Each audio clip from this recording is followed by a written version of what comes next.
guy's office is screwed up. No, we got it. You know, we've got an appointment in Santa Barbara. We're on our way. We got to get going. Okay, what's up, you guys? Welcome back to the channel. We are live. Yes, we are. I'm so excited to be here with you guys.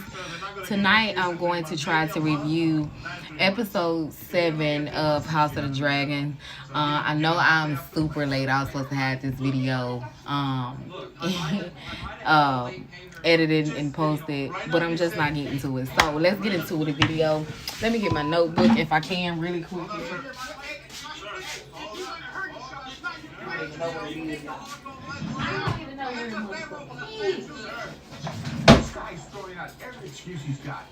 Okay. I'm sorry, y'all. I'm all ill prepared. Y'all know it be like that when you're a single mom, child. You gotta do what you gotta do, okay?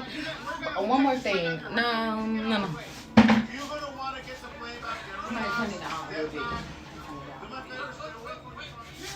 that's a little bit. Okay. I'm sorry. Ooh. Okay, so let's get into it. First things first. Okay, you know, episode 6, the prior episode, Lady Lena, who was married to Damien, you know, she was pregnant or whatever, she died. Okay, you know, her baby was breached and everything. So episode 7, of course, they show the funeral and they go ahead on and bury her and everything like that. Everybody from each house from the courts and all the different kingdoms were actually there. Okay. And I just want to say, like, the energy that I kind of got from her funeral, in spite of everything that has happened in between every single last family, they were all supportive, and that was the first time, as many of everybody else have said already probably on their channels, but that was the first time we have seen the families individually standing beside each other, and also individual, if that makes sense. So what else happened? So King Titus, I think that's his name. I'm not sure his name, but I think it's King Titus, the king of Targaryen. He asked Damien to come back to the kingdom and, you know, join forces and be whatever.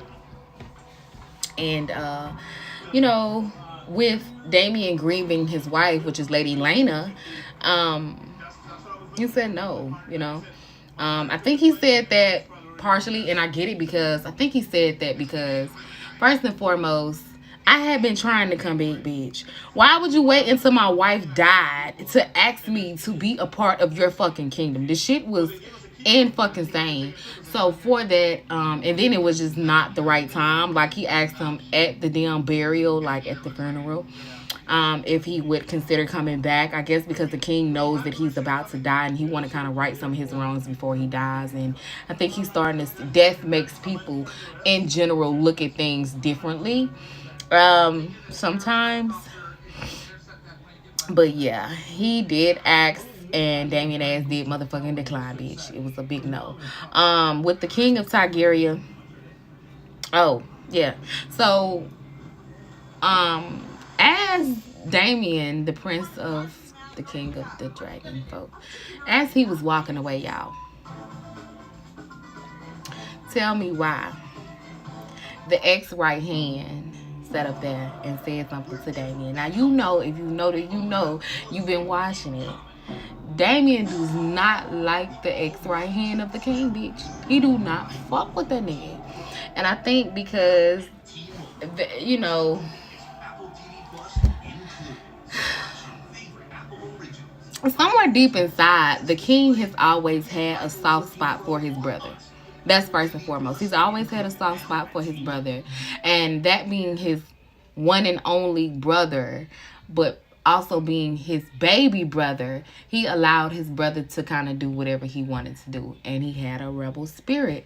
So for that reason, I feel like the right hand at the time and the king always kind of like, you know, bump heads, because that was the king's baby brother, and he allowed him to do different things that he wouldn't let the normal, you know what I'm saying, typical person do. And the right hand always had a problem with that. So what he said, the ex right hand of the king said to Damien, he says, no matter how fat a lead, no. First, the right hand said, my condolences to you and your family. And then that's when Damien chimed in and he said, no matter how fat a leech grows, it never misses a meal. Right? So that was one of those moments where it was just like, bitch, I gotta replay that. No, I gotta replay it again. No, I gotta replay it again, because I couldn't really hear what he's saying. He was saying, because he was saying it so fast, and then they have an accent as well. But it fucking tickled the shit out of me when I finally heard it and I read it. Because I had to turn on the subtitles. But I was fucking laughing my ass off, because he said, you know, Damien was like, man, how could you you are the reason why a lot of this bullshit is going on. What's up, you guys? Come on into the live. So we're reviewing episode 7 of House of the Dragon. But yes, like, you started a lot of this shit, and now you want to say that you're sorry. So that happened.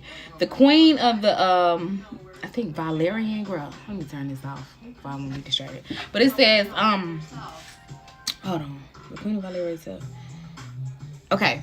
So what else happened? Let me see.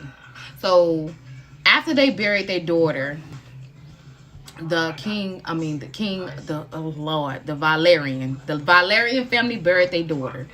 When they did that, the Queen of Valeria was talking to her husband, the king, and she was basically like, oh, I feel so bad because I should have made, you know, her come home. She was way over here, blase, skippy. So the husband was like, there was nothing that you could do about that. So she felt sad. Well, she had 3 children. So the queen was like, well, we should, you know, get the kids. And girl, he felt some type of way about that. He was like, oh, you know, blah, blah, blah, you know. Girl, y'all have to chime in. Y'all have to chime in, bro. Y'all have to chime in. Okay? I'm trying to give y'all the notes. Okay? I'm trying to just give y'all, because it's so much in an hour and 10 minutes. It's so much. But that was just one of the things that stood out to me is, basically the queen was like, you need to give up your dream of being a part of this damn House of the Dragon. Just give it up. True enough, they had 2 children that were married into the family. He wants boys to be born so the boys can be a king. And she was just like, you doing too much. My God. Damon and Rhaenyra finally had sex. So that to me was a touchy spot, because honestly I just felt like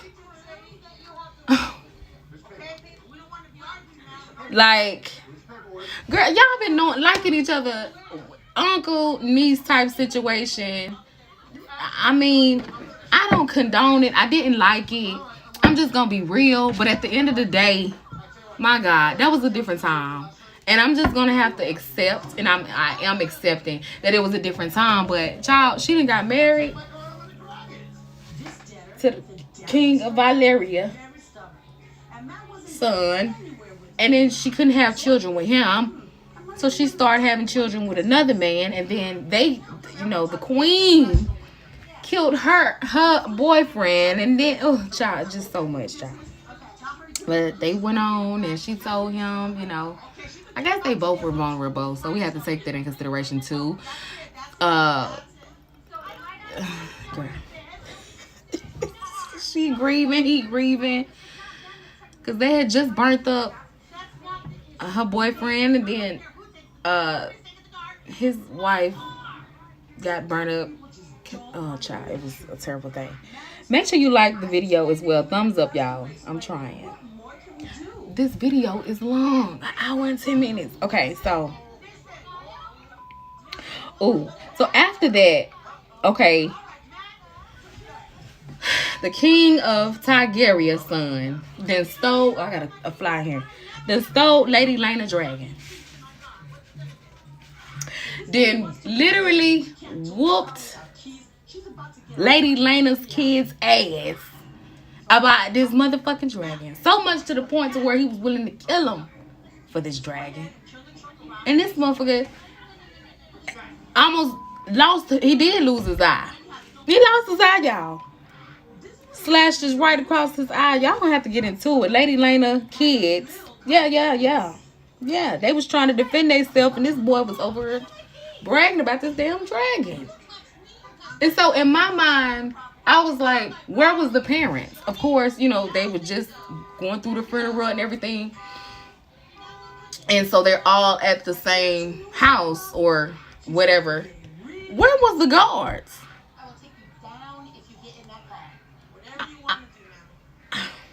It was just I'm almost done. I'm wrapping it up, okay? Because it was just too. I mean, I'm gonna tell you, this was the best episode besides like the first or second episode thus far of House of the Dragon, because it kind of gave more intel than usual of everybody's life. Not just the kingdom or, you know, the king or the crazy ass queen that then set up here and got mad because her son was attacking somebody else and then lost his eye in the process when he didn't beat up like 3 or 4 people. She didn't cut the damn princess, the grown ass woman, cut her arm wide the fuck open. So instead, I like that. I like that it's giving a broad perspective of everybody's life versus just them 2 folks over there. Cause my God, today. But I still, I'm still not so much a fan of how much they span out. So excuse me, they started out with the month, and then it's 3 months, and then 6 months, and then a year. I don't not because it you don't know what's going on sometimes. You be like, who is this and who is that? And then you got to watch it, and then, child, I know that time for all that. Y'all. So, Rhaenyra's husband, he from the other kingdom, girl. You know that, he like what he like, men folk. And ain't nothing wrong with it. And they had an arrangement. The thing with Rhaenyra was, you always got me out here looking stupid. Like, you in public, you drunk everywhere. You never here to defend the family. Even though none of those children are biologically his, they still have his last name. And every time something went wrong, he was always stumbling in late. Out all night, nowhere to be, just not being reliable or accountable. And so after the death of his sister, he opened up and was like, you know what, I know I haven't been this and I haven't been that. I am going to recommit my life to you. And she was just looking at him like, oh, okay, you done said that for the 3rd time now. So, no thank you. So essentially she wound up talking to Damien, her uncle. My God, the prince of the kingdom, child, honey. And wind up coming to a conclusion between them 2 that they was going to kill her husband so they can get married. I said, my God, today. Well, girl, if that's what you want to do, girl. Long story short, child. I mean, they had planned it out to the T. Now, I don't know if they didn't plan necessarily to go ahead and wipe him out or what, because come to find out, he's not dead. He had got away, but my God, today, girl. I mean, I'm sorry. This is so much. It's so much, but I really enjoy. Like I said, I really enjoy this show. It's very entertaining, to say the least. I just don't like how they drag out the episodes, in a way that the time period has changed. poor little lady Lena, she didn't even get to stay in there but 1 or 2 episodes. And she didn't say but 2-3 words. She just said, I'm ready to go home. Can we go home? I'm pregnant. My family is not here. I want to take my family back home. And selfishly, you know, Damon, which her parents stated as well, like he had his own thing in mind and, doing what he felt like was best for his family at the time. But I feel like she had to pay the price because, her baby was breech and she wasn't around family when she killed herself. She had a dragon to kill her, for God's sake. So it's kind of like, I think she would have wanted to stay longer, stay alive, for God's sakes. Even sad as that sounds, but she would have wanted to stay alive had she had her family. You know what I'm saying? Like she would have somebody to support her through that. Men are trifling.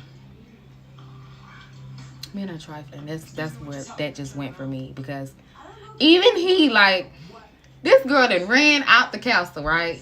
She ran out the castle to go to a dragon. This nigga didn't come after her until she had already burnt herself up alive. I was just like, man, we got to get better about being intentional and, I'm sorry I got off topic, but be intentional about what it is that you, why would you wait until she, was you listening? Anyway, so I hope y'all like the video, share the video, whatever it is that y'all want to do. And just know that I love y'all to death. Thank you for coming in and joining. I had to go ahead and do this because a couple days is going to be Sunday. And girl, nobody got time to be trying to remember this and that too. So, like, comment, and subscribe, and share. I will see y'all next time. Peace.